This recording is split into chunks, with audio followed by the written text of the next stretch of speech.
So good morning, everyone. My name is Larry Jewell I'm from the Edmonton Pride Seniors Group.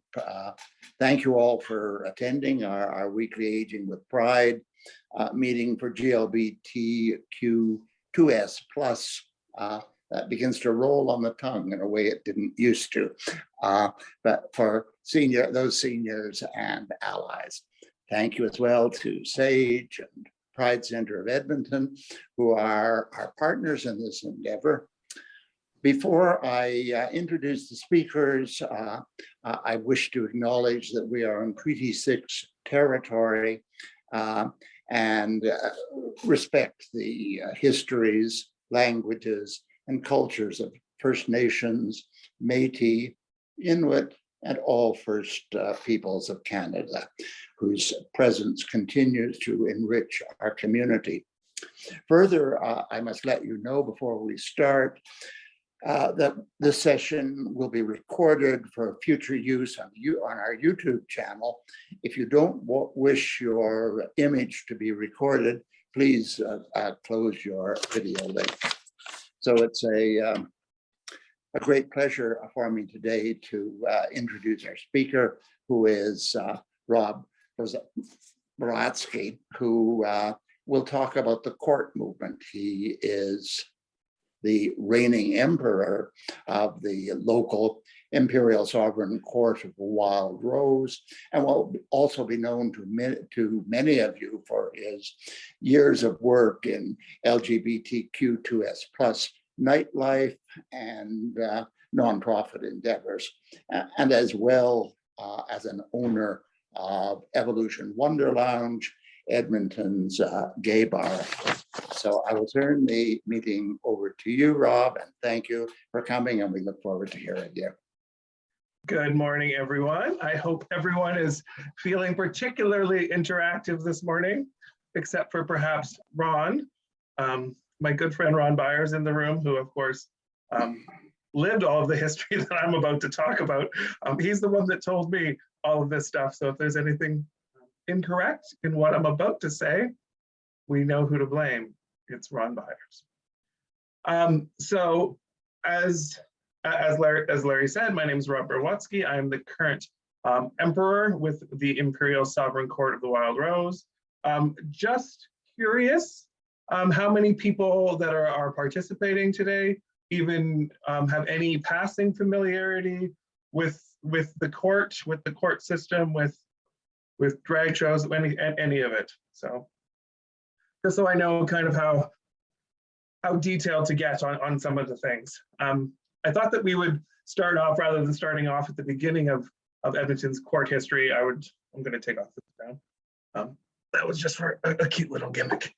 I'd start off by talking about my introduction to the court system. It happened in 1999, which in my head is not that long ago, but is apparently actually 22 years ago now.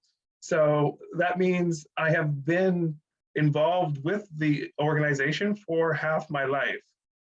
So 22 years ago, I was rather freshly out of university. I had just moved back to Edmonton from Lethbridge and had joined a little gay dance group called Edmonton's Impersonation Review of the Village People. Through that group, I met people like Ron Byers and Jim McBride, who invited me to attend a general meeting of the Imperial Sovereign Court of the Wild Rose. And that meeting was held at the Garage Burger Bar. We were all nicely lubricated before the meeting on Sambuca. And it was an angry, contentious meeting. And I turned to Jim and Ron after, and I'm like, why would you have dragged me to this? Why would I want to be part of this organization? It's just a bunch of catty queens just being bitter and angry. I just didn't get it at all. It'd be a while before I really did get it, and saw that anger as the passion that it was, and the passion that comes from a 25-year history.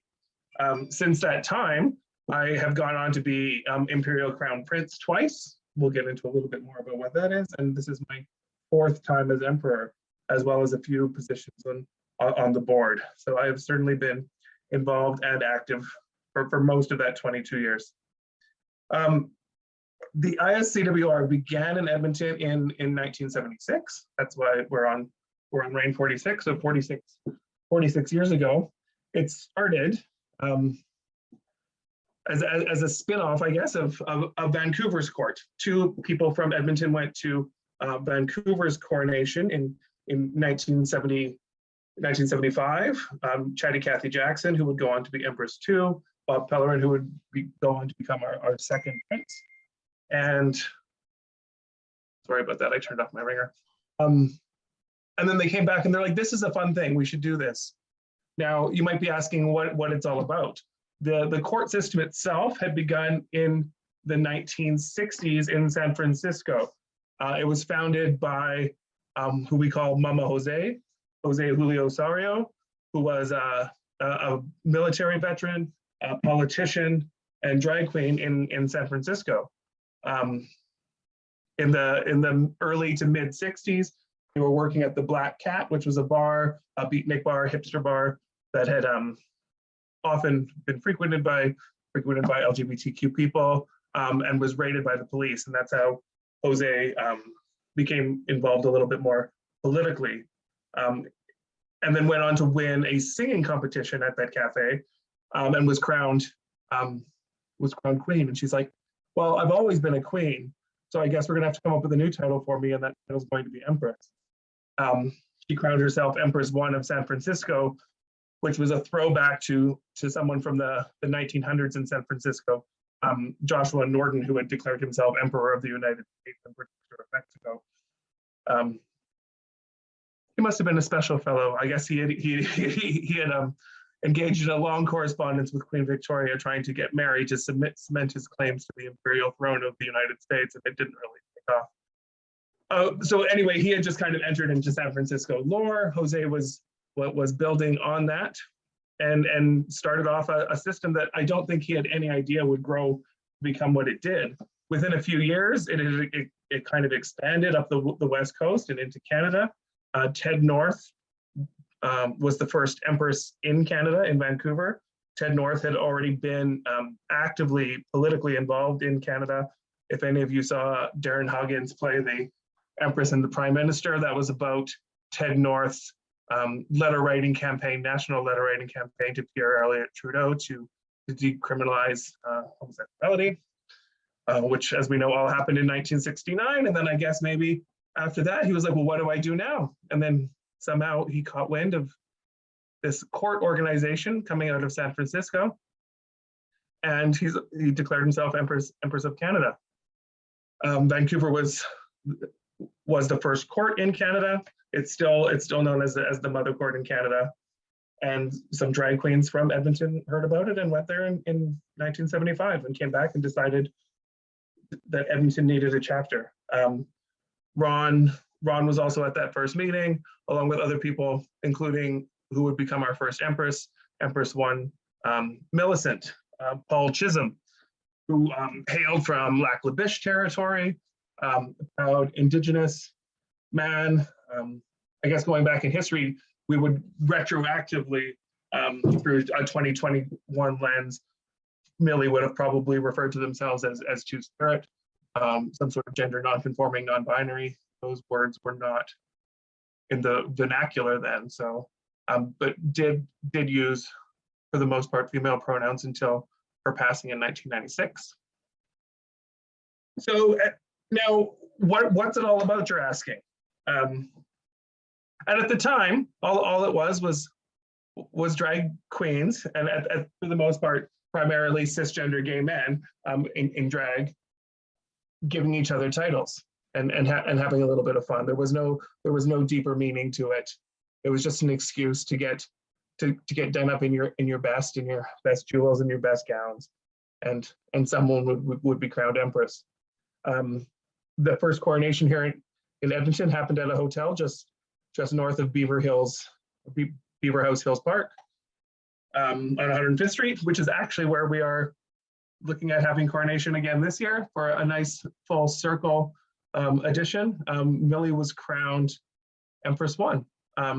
and to this day, all emperors and empresses in Edmonton harken back as houses under Millicent to recognize her contributions as the founder and mother of us all.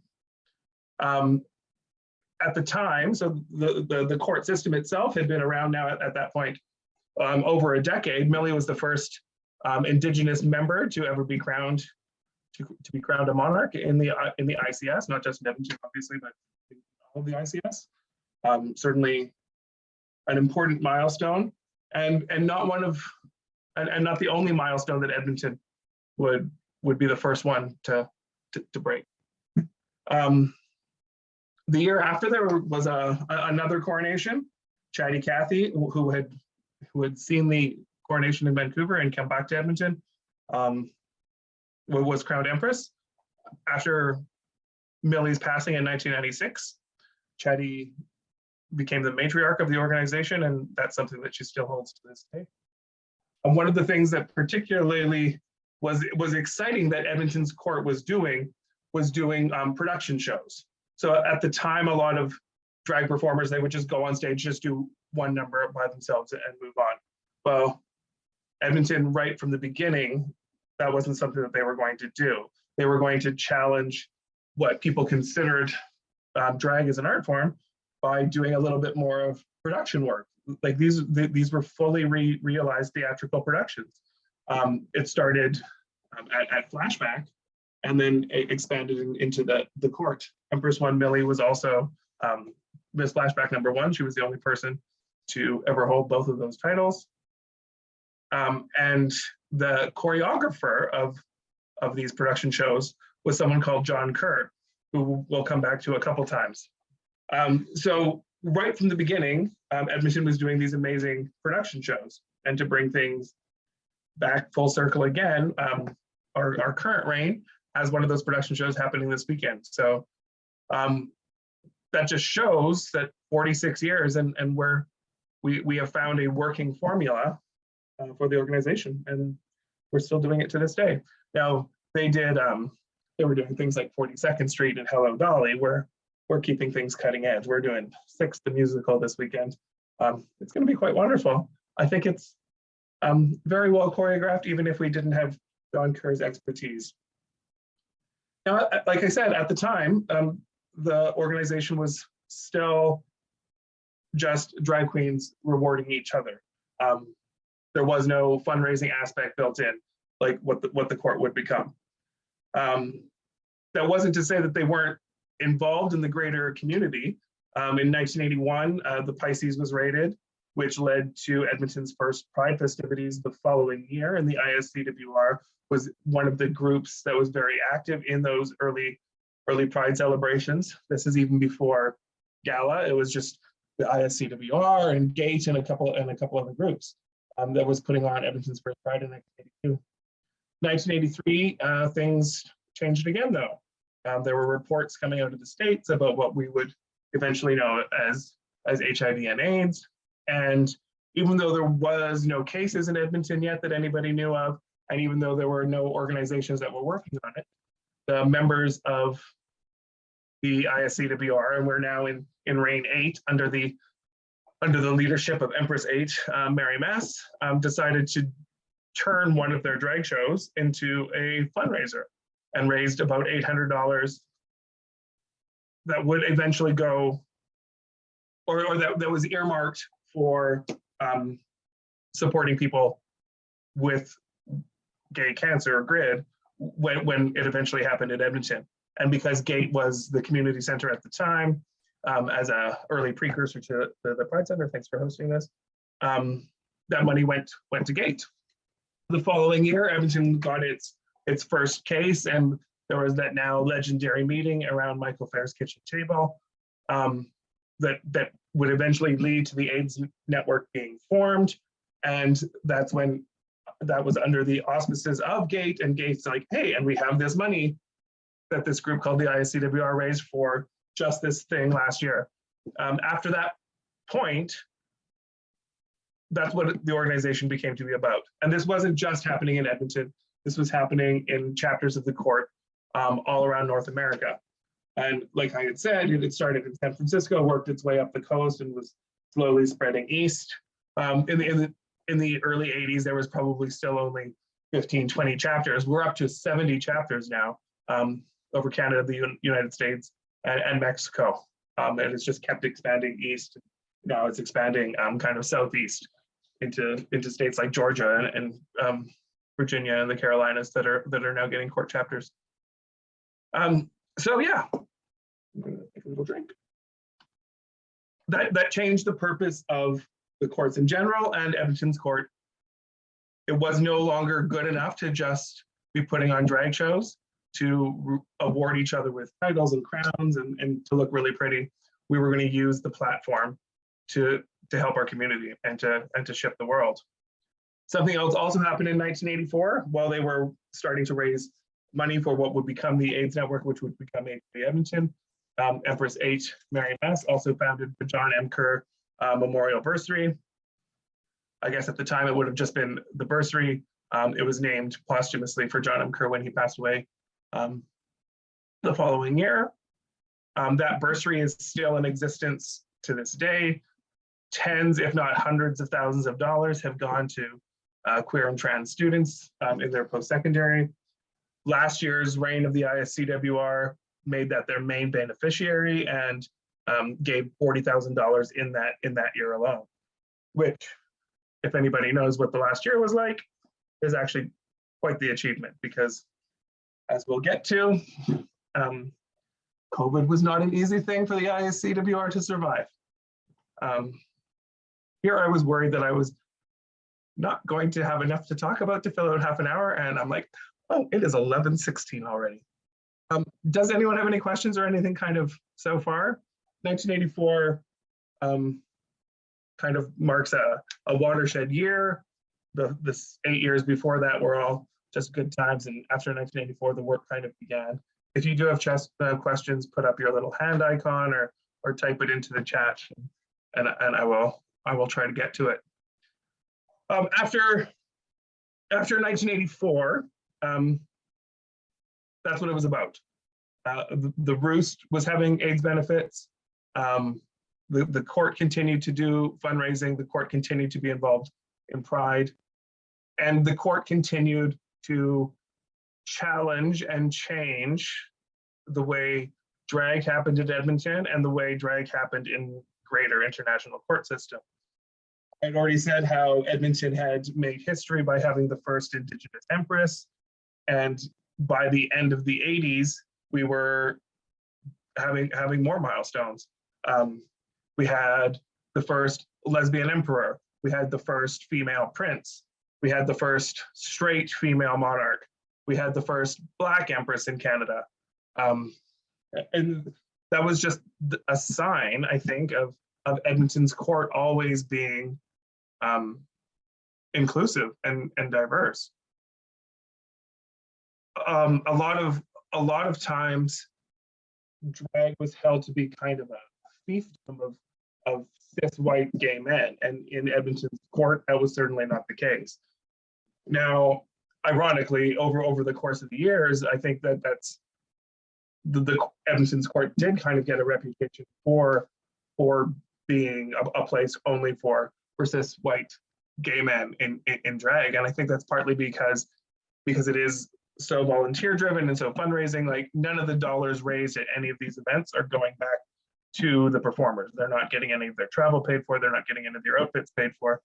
So the people that are involved do need a certain level of financial freedom and privilege to be able to participate. So going through the 80s and 90s, they're all out there. There'd be tons of stories. I wasn't there for any of them, so I am probably not the one to tell them. If you pick up Darren Haugen's book, The Edmonton Queen, that does touch on a few of them.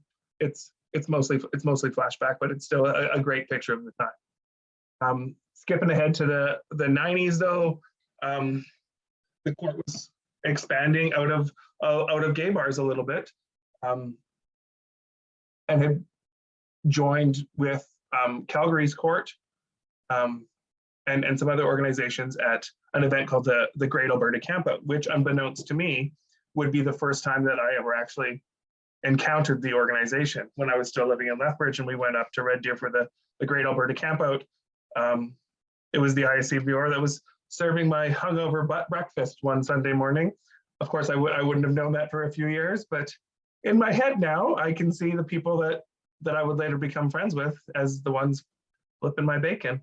Thanks for that, Ron. It was a little burnt and the eggs were a little runny, but you did okay. And then, like I said, when I moved here, I joined the Village People. The Village People was like a splinter group of the court.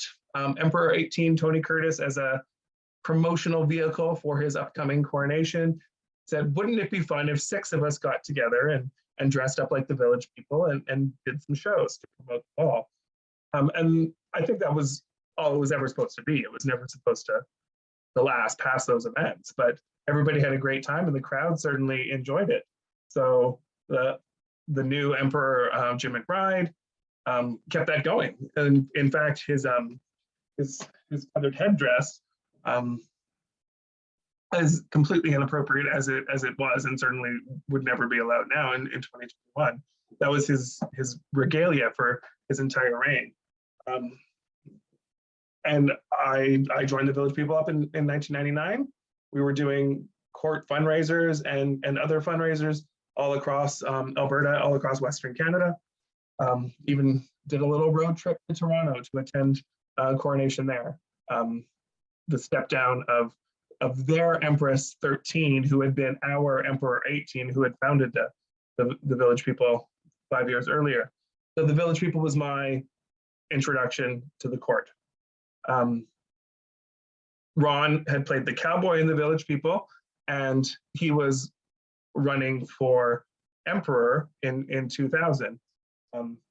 He had ran before, he had lost. We probably shouldn't get into that too much, or he's gonna send me a nasty direct message. But nobody was stupid enough to run against him in 2000. Him and Mr. Vera, who had been past emperor, as well as a past emperor 3 times, I guess, at that point, 6, 17, and 20, before crossing over into drag and wanting to be empress. They had been planning this for a long time. So everybody knew that it was going to be Ron and Vera for 2000. Ron, as one of the founding members of the court, had at that point been around for 25 years. So being the Silver Jubilee Emperor was something that was very important to him, and asked me to run for his prince. So even though I was brand new to the organization and still had a very weird taste in my mouth from that first nasty meeting that I attended, I said yes, because at the time, I think I probably just thought it would be a lot of fun. I certainly had no sense of the work that would be involved, and I certainly had no sense of how it would profoundly and deeply impact my life, and of the actual positive change we could really make in the community. So I did it and had a great time. And then immediately the next year, I ran for emperor for the first time. And then, like I said, I've been involved ever since. Now, 4 times emperor is maybe a little excessive, but it's always with my good friends. They always manage to sucker me back in. So I had agreed to do it this year. During reign 34, the people that were running for emperor and empress asked me to run for prince, and that was quite the scandal, because it was not common. It was probably not even heard of for someone who had already been emperor to take a step back to a lower title. But I'm like, I don't care. It was 10 years ago, and I wanted to do it for my friends. At the time, the princess was Godiva, and everyone thought that we would run for emperor and empress after. That was not in the cards. So I always told her that if she ever ran for empress, thinking that she never would and I would be safe, I would run with her. So this year, she decided sorry, just reading a question. She had decided she wanted to do it, and I agreed to do it. I have a question here about helping queer and trans students. How did that come about? And have you presented drag in any schools? So in 1984, that Bursary was founded. to help. At the time, it would have probably been written in gay and lesbian students.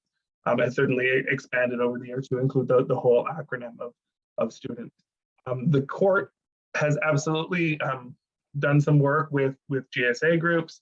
Edmonton's drag community in general has definitely done many things in school, probably more than the court itself.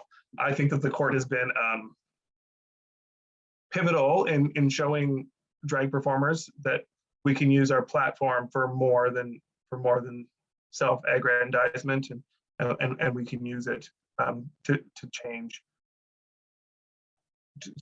society. So a lot of performers that either have been involved in the court, or like there's a lot of post-secondary groups that students become drag queens, and then those drag queens take events back to the groups, like inquiries at McEwen or outreach at the U of A, Pride at NATE. So there's definitely a lot of drag happening in schools all the time.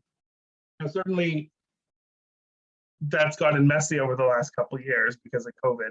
But I guess before we jump into what's kind of happening right now, I'll talk a little bit about 2009 when the court kind of shifted again.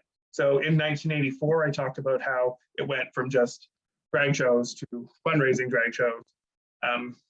But it was still a good time. And it was pretty much just in gay bars. And nobody, like, yes, it was serious, and we all took it seriously, and we all wanted to raise a lot of money. But in 2009, that really shifted. The Empress at the time was Marnie Gras. Marnie took the court very much out of the gay bars and into the spotlight of big, straight mainstream media, and did this in a few ways. She did this by getting some fairly mainstream sponsors like WestJet, I Travel Media, and also by even getting the court introduced into the Legislative Assembly, which was the first and only time anyone other than a monarch, like the actual monarch, like not like just drag queens playing monarch, was able to wear a crown in the Legislative Assembly, and that's a tradition that continued since 2010. And so that really shifted the court. At that point, we're like, we have potential to really make some serious point. In the reigns in the 20s, in the 1990s and early 2000s, any year was a good year. No matter how much money we were giving away, it was more than the organizations had before. And there's a question about how we prioritize organizations in our fundraising.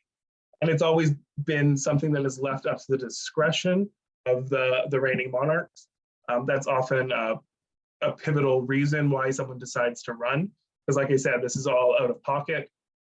You're donating a lot of time and money to run for a position, and then you're obligating yourself to a year of work. So you're doing this because you're wanting to raise money for something that's particularly near and dear to your heart. Like in Reign 28, we picked as our charity was the Alberta Foundation for Diabetes Research, which isn't particularly maybe to us LGBTQ plus, other than the fact that there's many queer and trans people that also have diabetes. But prior to that, it had to be very specifically queer, had to be very specifically gay related thing, and that starts right back in 1984 with those first dollars that were raised for HIV and AIDS. There was no other funding. It was the courts that were doing all of the fundraising in all of the communities, not just in Edmonton, but all up and down the Western Seaboard. There was no money coming from the government because it was just gay people that were getting it. They didn't. And again, I'm feeling very pretentious. I'm telling people history about the history that they actually lived and that I didn't. So I'm sorry if I'm coming off that way, but yeah. So there's always been a priority that the organizations that we raise money for have to either be explicitly queer and trans, or we have to make a very good argument for why we're raising money for them, like we've done with some stuff like diabetes or cancer. It's like, well, they get tons of money. Why are we doing it? And it's usually because of a personal deep emotional connection to the reigning monarch. Some of the recent charities have included the Elizabeth Fry Society, Empress 42 Kenya. She had worked with that, and she was really, really passionate about it, and that passion certainly translated to a very successful year. Reign 42 ended up giving away the most money that any reign ever has. They broke the $50,000 mark, which is amazing if you think about it. At the end of it, we're 25, 30 people raising money. So now part of that success was because the court does have such a history. The most successful fundraiser that happened during that reign was a Living Positive casino, and it just happened to happen during that reign. But those connections with Living Positive had been built by previous reigns that had raised money for Living Positive. There was a good working relationship established with Living Positive that went back a very long time. This year, when Godiva and I stepped up, she was very strongly advocating for the Bursary to be our main charity, and so it is. My thing was that, and it always has been ever since I stepped down as Emperor 28, that if I ever did it again, I would want to create and strengthen community partnerships with just local queer groups. And so this year, coming out of COVID as we did, when all of those groups lost so much of their normal funding, that's what I wanted to do. So we're kind of doing a bit of a hodgepodge of other groups in addition to the Bursary Fund.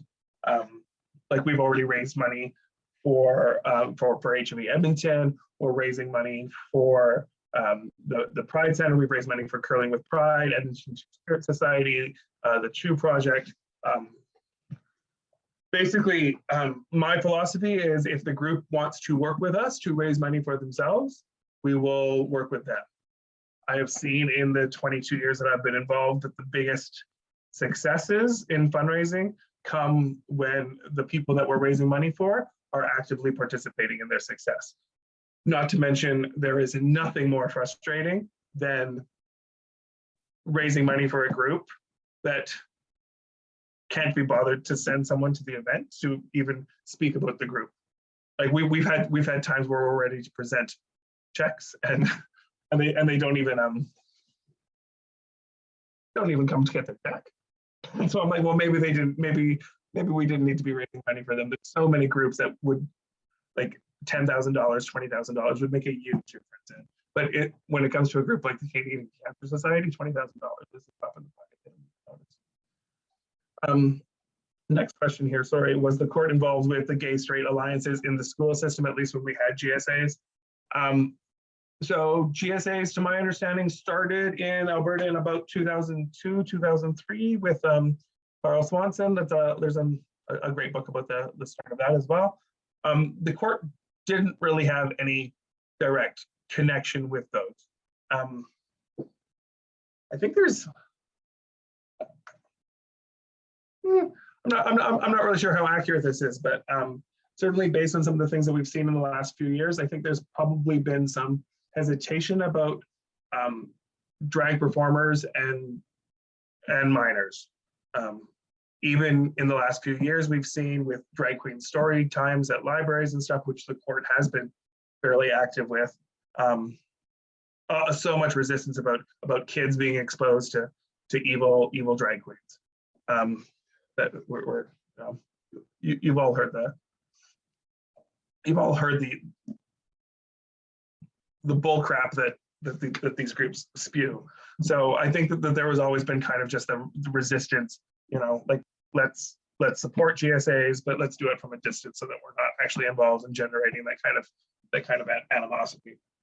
I know that the Rainbow Story Hub that I'm currently involved with, along with Ron and maybe some other people in this group. I know, Bill, you've sent us some amazing pictures. The Egg Queer History Project is really looking to work with GSAs because it's so important for those people in those GSAs to know the history. For me, like I said, I'm 22 years now involved in a 46-year history. And knowing that history and being friends with the people who lived that history has changed how I see the world and what I want out of life and what I'm able to contribute to the community in general. Sorry, and then there's another question here. How do people contact the court? ISCWR, at ISCWR on Instagram, at ISCWR on Facebook, at ISCWR on Twitter is the best way, or come to an event. Like, message me, message Godiva. Many of you might know Godiva from, he's been involved in Edmonton nightlife almost as long as me. Although I was kind of a Roost Boots boy and he was a Buddies Woodies boy. And yet we managed to find friendship together. It was like a real life West Side Story. I was a jet and she was a shark. Yeah, in Reign 33, Marnie kicked the court into high gear. They gave away $33,000, and that's coming from like a $20,000 was an average and a high average. And then I don't think we've had a year since 33 where we have given away less than 33. I would personally be mortified if we only gave away 33 for this rank. And since 33, there has still obviously been challenges in the organization. But there's also been amazing opportunities for expansion. So I kind of talked about how Marnie took the court out of gay bars. Well, in 2012, the court didn't really have a choice. The Junction closed down, Flash closed down. The only gay bars left in the city were Buddies and Woodies. Buddies and Woodies have had a on-off again relationship with the court, and that year it happened to be off. So the court had no gay bars to fundraise in. So they had to find other places. They had to go to straight bars. And drag was becoming mainstreamed anyway. Shows like Drag Race had already started. The straight people were like, oh, this drag thing is really, really fun. And the court was able to build on that success. And then there were other ways that the court also was able to expand off its previous demographic of primarily queer people. The court started doing events at churches. Now, I'm sure I don't have to tell anybody here that queer people and churches have not always had a harmonious relationship. But as more and more churches began to be affirming and welcoming, they also welcomed in drag shows. And with those drag shows came the court fundraising.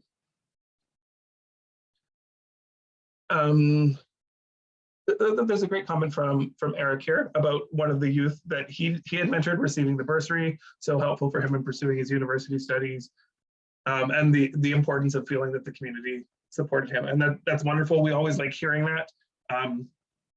I know nothing makes me happier than when we send out those bursary checks and someone takes the time to actually write back and say thank you, or as is happening more and more now, the people who have gotten bursaries, like maybe even for 2 or 3 years in a row, they're now out, they've finished their degrees, they're in their careers, they're in a position where they can pay back and they can make some donations to that bursary fund.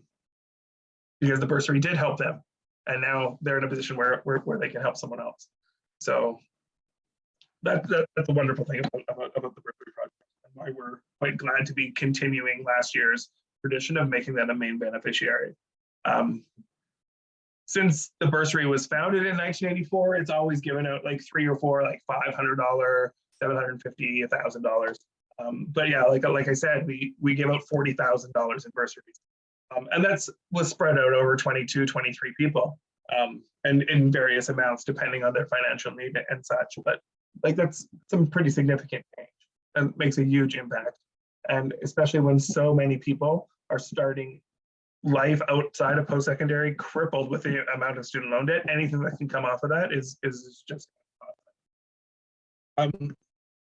So yeah, the court started making relationships with churches, and then we've kind of already talked about this a little bit with some of the kid stuff. The court also started doing more family-friendly and all ages events. And this was partly because people that had grown up with the court or grown up with drag shows wanted a way to attend these events with their own kids, or more and more, it was kids were coming out so much sooner that those kids that were lucky enough to have welcoming and affirming parents wanted a way that they could show that acceptance to their kids by taking them to drag shows. And now it's just, it's so mainstream.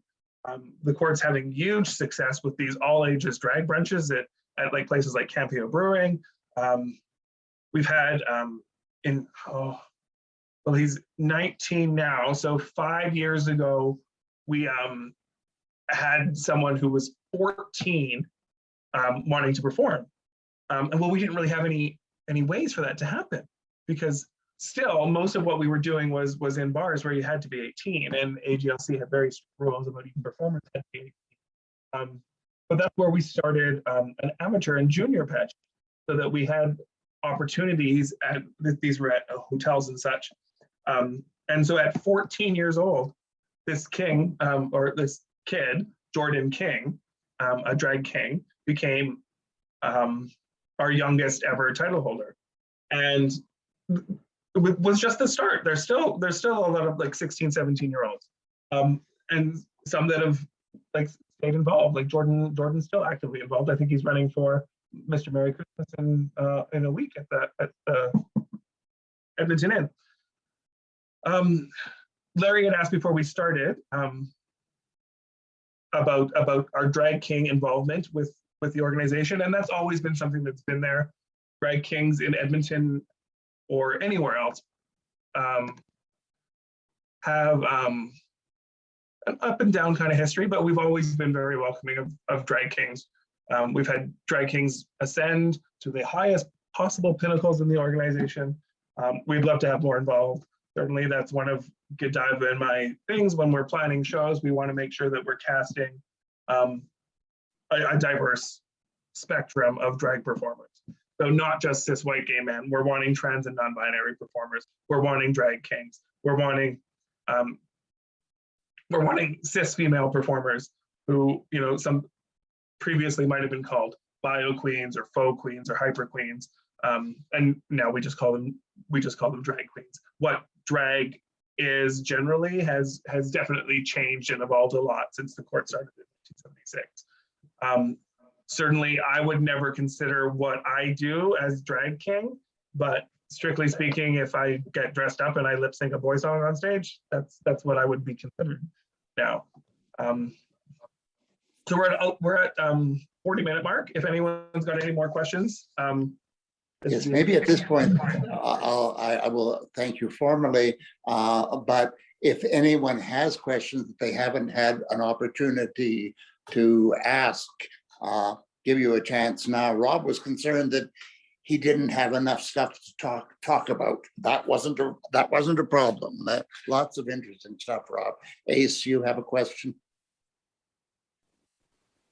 Hi, I just want to say hi, Rob.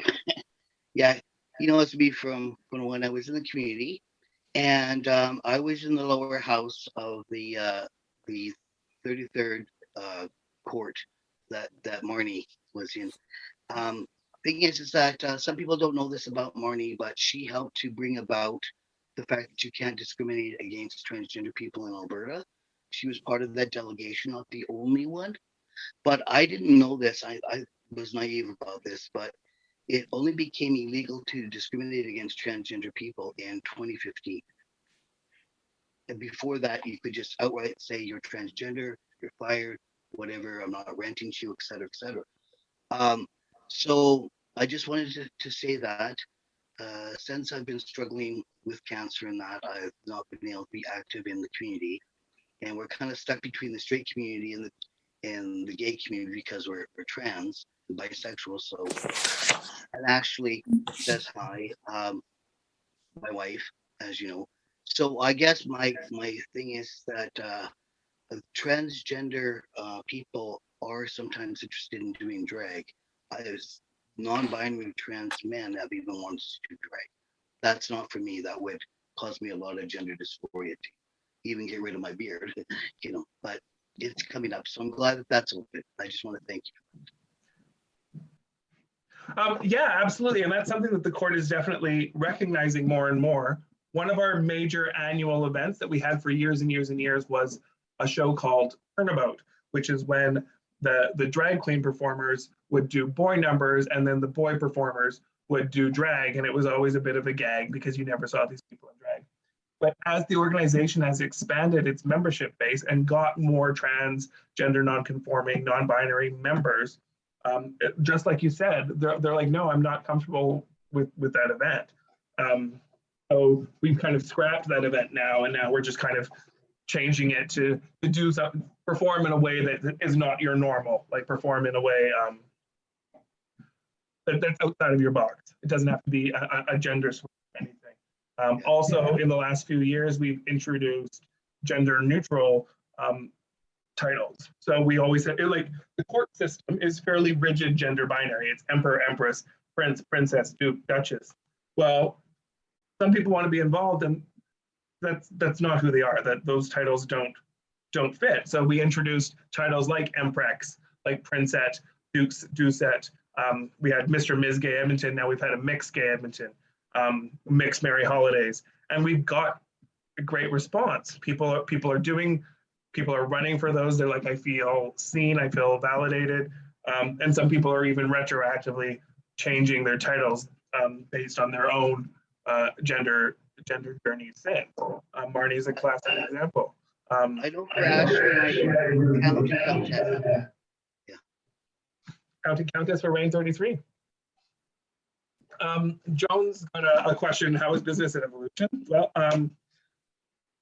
thank God for the court. You know, it's been a rough couple of years. It was a rough couple of years for the court.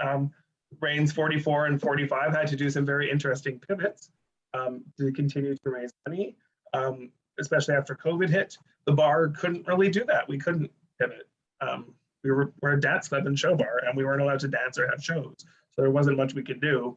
It was the best summer ever. Like our good friend Jason Kenny said, we had an amazing July and August, and then cases started going up and those new restrictions hit September long weekend. September and October were horrible. Halloween and the couple weeks after were good again, and now we're kind of on a down slump. I don't know if that could just be, that might not be COVID. That could just be, it's the beginning of winter, and I don't know how many of you know downtown Edmonton, but it is a disaster. There is construction on every intersection, so that certainly doesn't help business. But yeah, if anyone has any questions about bar stuff too, I'm more than happy to talk about it. Otherwise, the only thing I had left, oh, Jan's got her hand up. Hi, Rob. I've seen a few drag shows. So for example, there's Drag Queen Bingo at the Common. There's an organization called Party Queens where they come out and, you know, they charge you for their kind of service. Are those all members of the court? Like, how does it distinguish itself amongst Edmonton and the different groups, or are they all the same? Party Queens is kind of like a drag queen union, maybe. So it's got quite the membership list. Some of them have court titles. Their current managing director is our current Mixed Merry Christmas. So there is some overlap. They are separate. The court is a nonprofit fundraising organization. Party Queens is for-profit. So anytime there is overlap, we're just making sure, okay, don't use your court title when you're at a for-profit event. We want to keep those lines fairly rigid. So we don't want, oh, well, they got introduced as Empress and they made money. We never want that to happen because it creates a little gray area for us. Drag Queen Bingo is independently produced. I know they are going to do a Drag Queen Bingo for the Bursary Fund. The person that runs Drag Queen Bingo or founded Drag Queen Bingo at the Common specifically, Ruby Slippa is a past Miss Merry Christmas. The court's definitely done Drag Queen Bingos in the past. I hosted them at Boots and Junction for decades, like 400 years, I think, probably. And then there's like Drag Queen Bingo now in Spotlight. Drag is huge. There are drag shows happening all the time. Buckingham on White Ave had a drag show last night. You know, it's a for-profit show. Look for the court logo, and then you'll know that the money's going somewhere. Not that I'm saying that other groups don't also do their own fundraising, but if it's got the court logo on it, then it's going to be at least connected to some charity. This weekend, the court is doing, like I said, the production of Six the Musical, Friday and Saturday night. It's 45 minutes, fully choreographed. It's going to be pretty amazing. Next weekend, we're at the Edmonton Inn for the holiday pageant. Sorry, it was or has been traditionally the Christmas pageant. We have changed that this year to holiday pageant so that it is more inclusive, just because there's people that don't celebrate Christmas that might want to run for that title. We do have people running for Miss Yuletide. I think there is a Mr. Festivus candidate. And then the week after that, we're back at Campio for another drag brunch, which they're selling out really, really fast. One of the things that Godiva and I really wanted to do with the rain was let other people also have some input on the charities that we're raising money for. So we've asked the hosts of the last few brunches to pick their charity. So this most recent one that we just had was for the Sexual Assault Center of Edmonton. The one that's happening in a couple weeks is for the Morella Sacco Support Fund for adults with physical disabilities. And then obviously, it is a little challenging sometimes running both hats, like as Emperor and the bar owner, but Evolution continues to support everything that the court does. Do I have a photo handy of me in drag? No. I don't do drag very often. I host stuff, but it's very, very rare that they manage to get me in drag. I promised Godiva I would do it once, but the city is not ready for how pretty I am is the problem. So, I don't have any pictures of Ron in drag handy either. Ron probably has one framed somewhere. But again, Ron, like me, was a boy title holder. He was Emperor 25 and Emperor 29 in his case. So we did boy stuff. We did our village people. Ron was quite known for doing the MC from Cabaret. I love the production shows that go all the way back to the beginning of the court with like Hello Dolly, like choreographed by John Kerr. And we've done many production shows like that. So I really, really enjoy those, but I always do boy roles. Like I did Frankenfurter when we did Rocky Horror, or The Plant in Little Shop of Horrors. We're doing Six, and I'm just kind of in the background as King Henry. But I should have been organized and had pictures of us in drag, but yeah, I'll put my crown back up. Ron, I know one of your members has been involved with Edmonton Musical Theatre with EMT. Do you have any other connections with the sort of amateur theatrical groups in the town as drag has become more mainstream? There are opportunities there, perhaps. No, and we really don't. Jim, who Emperor 19, Emperor 29, has since got involved with EMT. We've had some great successful partnerships with them where we've worked together on some fundraisers for EMT. We did have one scheduled for a couple weeks ago, and then it had to get canceled because our good friends, the fourth wave or fifth wave or whatever wave we're on, wave. But I certainly think that's something that's just going to happen more and more and more. So sometimes it's a little tenuous because the theater groups are all very, very strict about making sure that everything is properly licensed because they need to. We're drag performers, so we're not doing the thing, so we don't necessarily need the licensing. We're just lip syncing to other people's songs. So sometimes I think some theater groups shy away from that because it's a little gray area when it comes to the legal ambiguities there. May I ask another question? A very basic one. How much time and money and where are the resources to produce the costumes for the queens? Well, like I said, everything is out of their own pocket. So, for example, with Six, a local designer who was a past empress for the court, who makes clothes, she donated everybody's basic costume, but then all of the blinging and stoning and making it making it flashy, all comes out of the Queen's pockets. Same with all of our travel expenses, right? Like this year, now that COVID's winding down, we're hoping that we're able to travel to represent Edmonton at coronations in other cities. We want to go to Vancouver and Calgary and New York. That all comes out of our own pocket. Yeah, one might think that we would be better off if we just donated that money to the charities, but that's partly the fun of it too, is the connection that we form with these other cities. Like I started this whole thing off an hour ago, talking about that first meeting and why Ron and Jim would want me to be involved in this organization. And the answer is because it really is a found family. I can go to any city in North America that's got a chapter of the ICS, find a court show, introduce myself as an emperor of Edmonton, and I will find someone who's going to take me around and introduce me to people. Like it really is an international family. It's like a whole bunch of like cousins that you've never met because you've never been to Minneapolis or Chicago or whatever, but I could go to those cities and find connections. But it is all out of our own pocket, but it's worth it. Do we have any other questions? We've just got a few minutes left. Ron, did I get your history wrong? You were wonderful. You followed the script perfectly.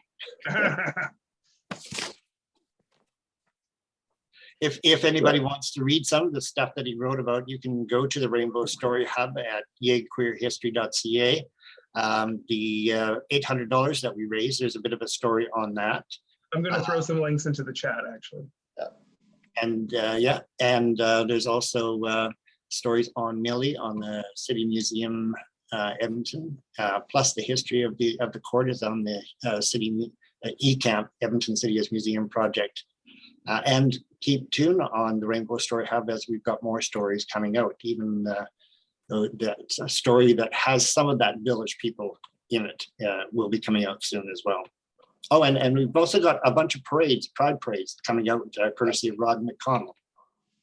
Ron, could you pass on to Kim at Aging with Pride those websites and the websites that Rob mentioned earlier as to how to connect to the court in general, and we'll arrange to get those out to people who might be interested.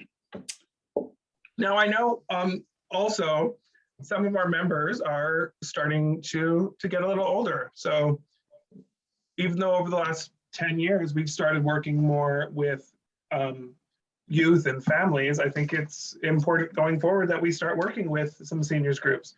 I think it'd be a great idea to do some fundraising as you all need it to start putting towards a queer and trans seniors home. Certainly we've got some of our members, sorry Ron, I'm going to throw you under the bus, that might need those facilities themselves soon. That occurred to me during your talk, and we must stay with this.